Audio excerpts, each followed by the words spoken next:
Alright people, apologies for the delay with the start of Season 3 of your Homebrews.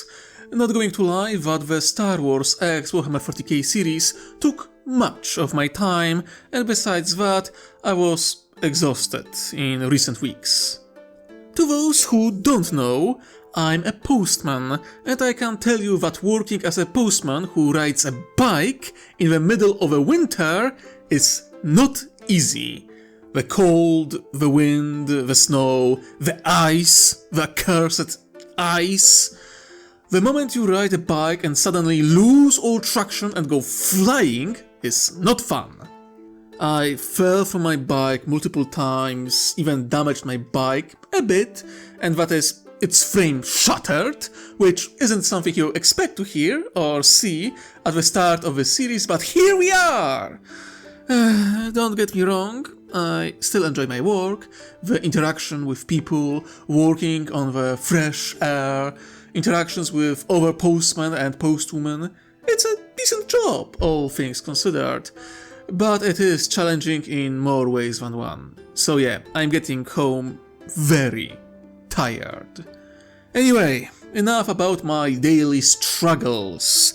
For today we will have some fun, going over the first two homebrews. First of which will be a monster that should be a fun wildcard in the story. The other, a faction created by our good friend and top dog artist who created a lot of art for this channel, Hayden Lumpkin. Let's start with the creation of Saurian 96. Puru Sao Talid. A type of homebrew I didn't expect, it has to be said. For it is not a location, character, or even a faction.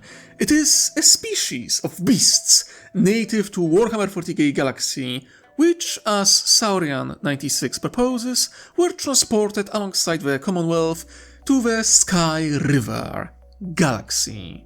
Those delightful creatures are a variant of crotalids, space crocodiles that can travel through the warp. We don't see them in most stories, but they are very much a thing. A fascinating concept that remains mostly unexplored. Puru Sao Talids are their cousins, though significantly bigger. Saurian 96 wanted them to grow between 26 to 40 meters, among normal examples, with the colossi variants that were to be around 60 meters long. I will allow myself to scale them down a bit. Because as fun as the titan-sized crocodiles are, I think making them a size of a knight or a scout titan is intimidating enough. Though now that I think about it, a monster battle between a gigantic crocodile and Zillo beast would be fun.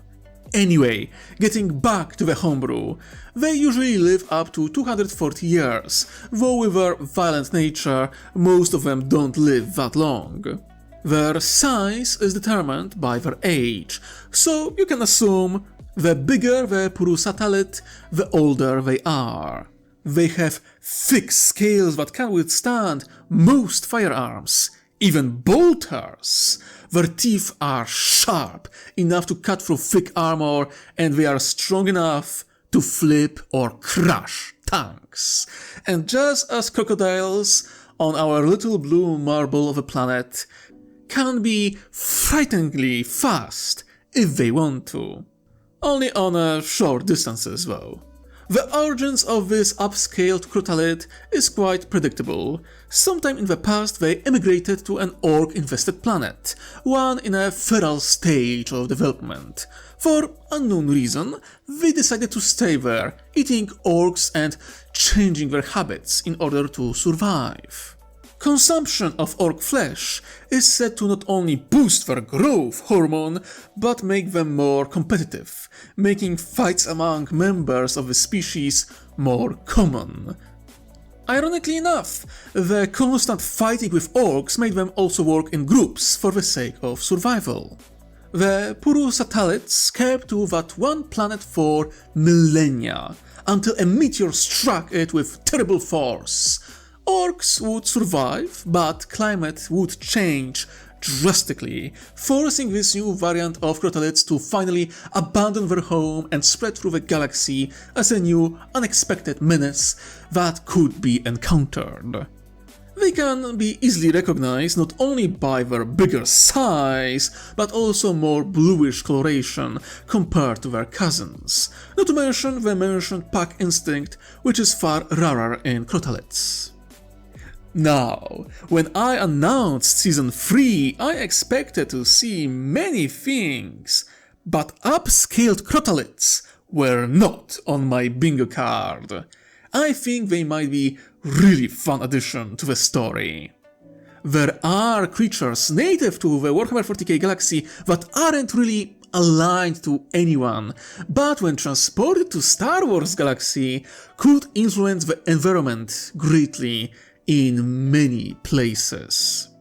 Crotalids as a warp-wandering crocodiles are dangerous enough, but upscaled version of them, I will tell you that much, using them in my narrative will be fun.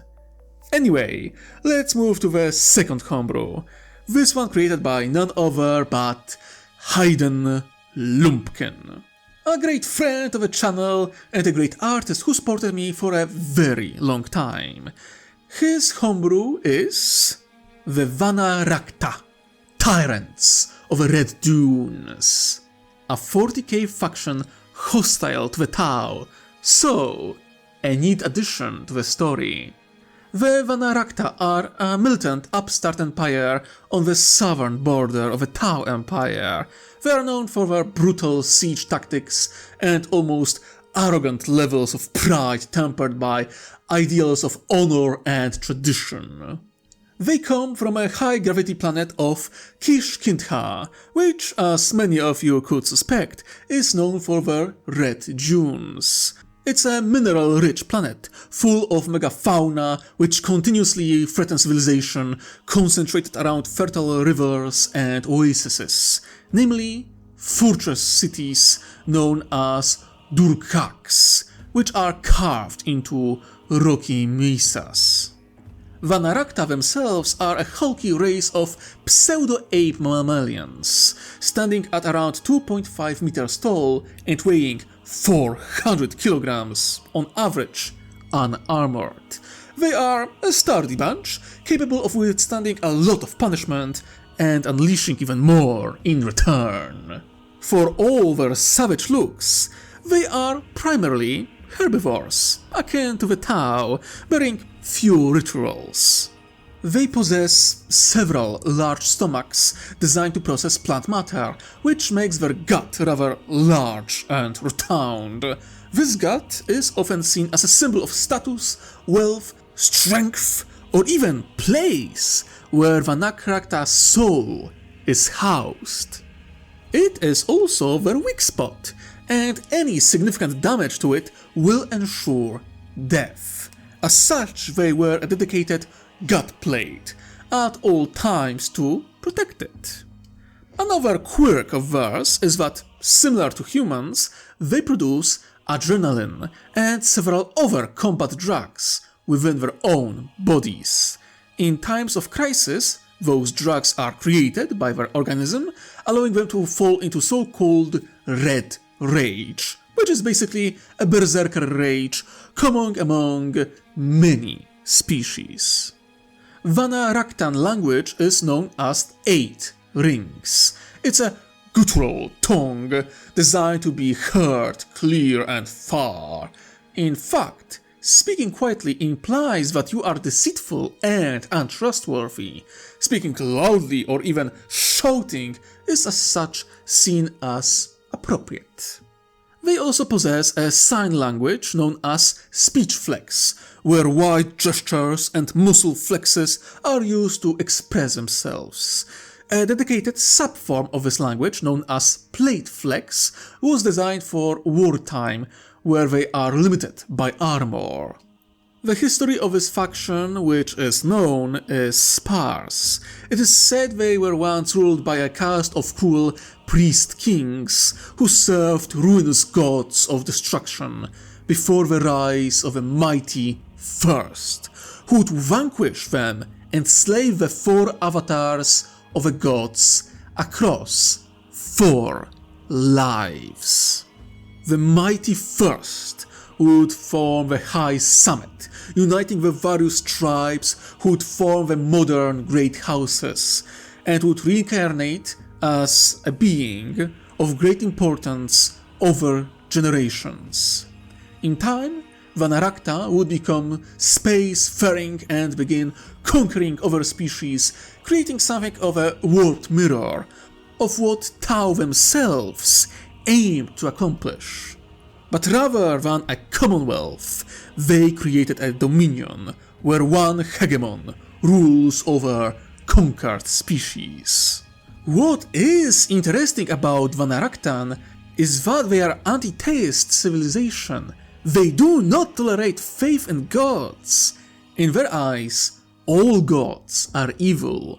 They believe that personal power, what you create yourself through your own effort, not even inheritance, is most important. They do not permit public practices of faith even among the subjects. Most of them at least, with very few exceptions among the houses that permit persistence of faith as long as it doesn't intervene with loyalty to their betters. And although they do not have gods, they are spiritual and practice ancestor worship, karmic balance, and even reincarnation. They believe the strong and the worthy will get a chance to reincarnate, live and serve the houses once more.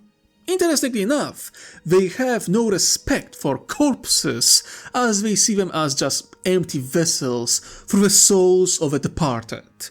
So their tombs don't have corpses in them, but inscriptions, carvings and murals regarding accomplishments. A life only ends when it is forgotten, and when their name is muttered for the last time. As one could suspect, Vanaraka respect honor most of all, which is based on 4 high glories: recognition, house, species, and creation. They seek glory for the sake of it and for their recognition, house as expression of their power and family lines, species as they see themselves as superior, and creation in accordance to their anti-theist philosophy. They seek to dominate and excel in everything, be it science, warfare, music, or art. Competition is virtue, and everyone has their own mountain to climb. Those who do can cheat death and reincarnate as the mythical mighty first, who cheated death 4 times before accepting its inevitability. Their society and government is complex, split between subservient minor and ruling great houses, each with their own lineage. Status of a house is fluid, and their customs and traditions are unique, as long as it follows the common law.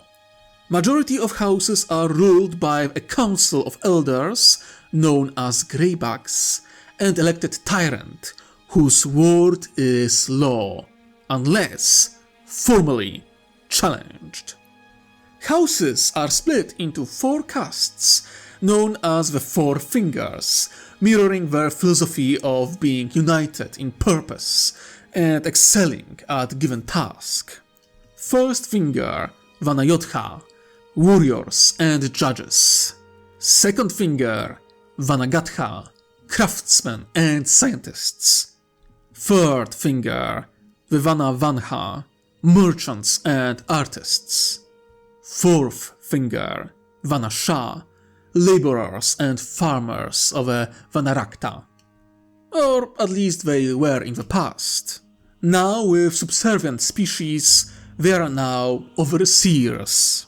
Their empire is split into provinces known as rings, and at any given time only 2 great houses may rule any given ring. Rings are symbolically linked together like a chain. There are currently 8 rings, with 2 prospective rings being carved from the Tau and enclave territories. Great and minor houses are traditionally represented in the high summit, based on a great mountain Antaram on their homeworld. It is currently led by an elected 9th great house, dubbed the Pinnacle.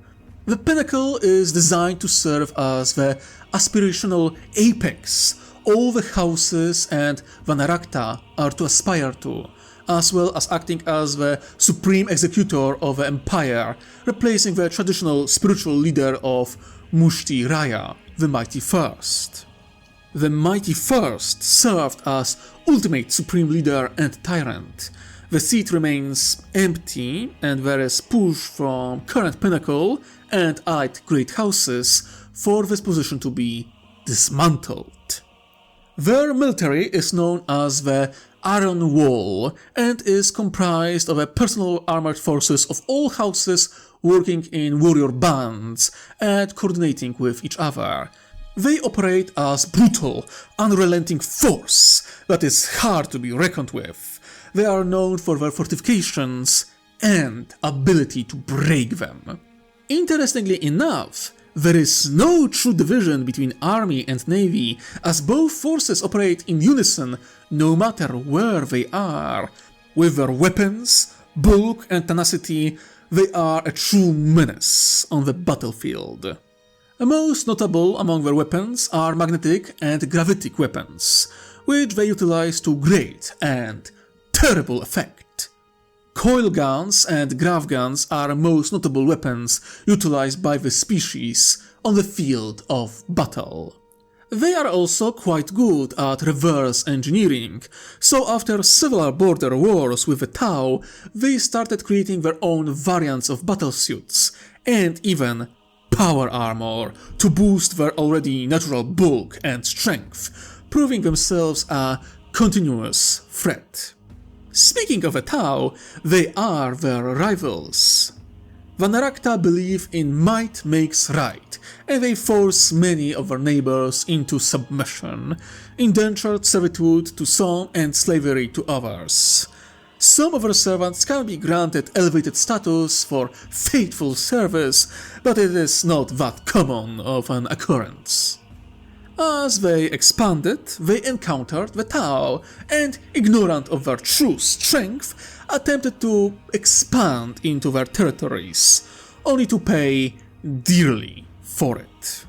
One of their champions, Airugan, Stormcaller, of the House of the Sea Drinkers, led expedition meaning to establish the 9th ring, and he was slain by the exiled Tau commander Farsight, and their aspirations were shattered. Their expedition aiming at creating the 10th ring by conquering territories of the Tau Empire proven equally ineffective. In a way, their expansion mirrors that of the Tau spheres of expansion into imperial territory. Following the Great Displacement, several of their colonies were transported alongside the Tau and their allies.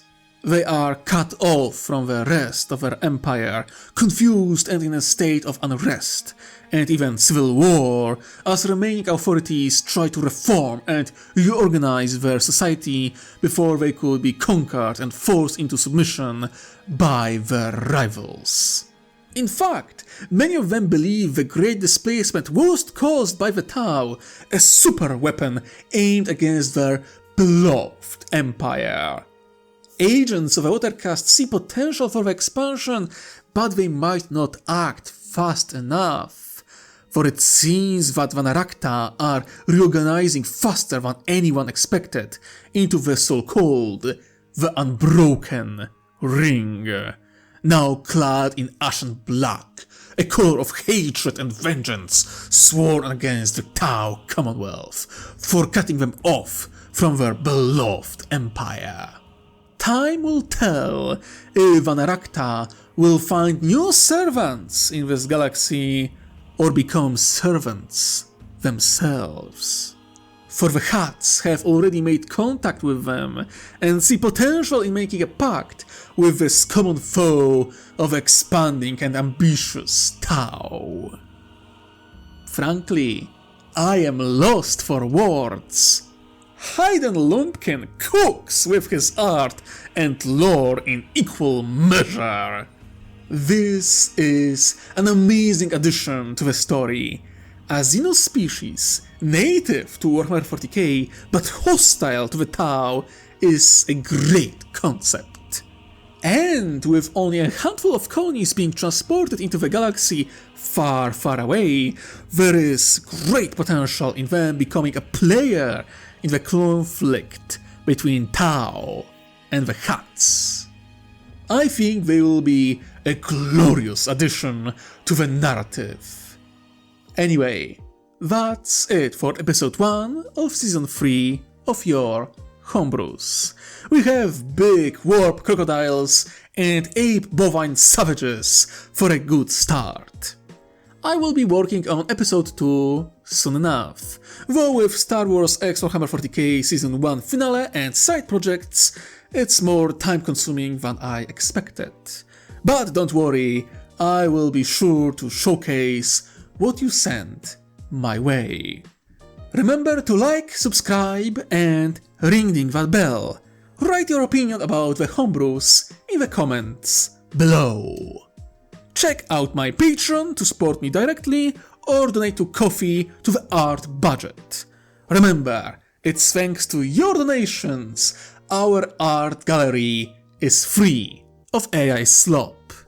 But I think that's it for today.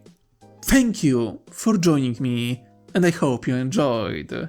Now, my dear viewers and listeners, remember, wherever you are, whatever you do, try to enjoy yourself while you can.